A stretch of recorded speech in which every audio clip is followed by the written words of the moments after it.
Hi everyone, welcome back to our channel. In today's video, I'm going to show you how to export images in the Photopea app. If you don't know how to save the photo that you have just edited, then this tutorial is for you. So let's dive right in. Find the Photopea app, now open it.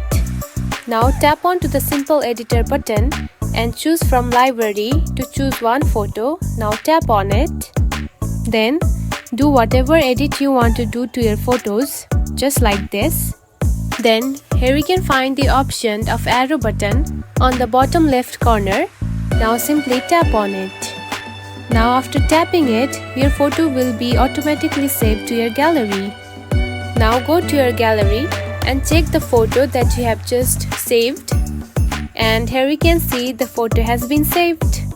And that's it. This is how you can export the photo from Photopea app.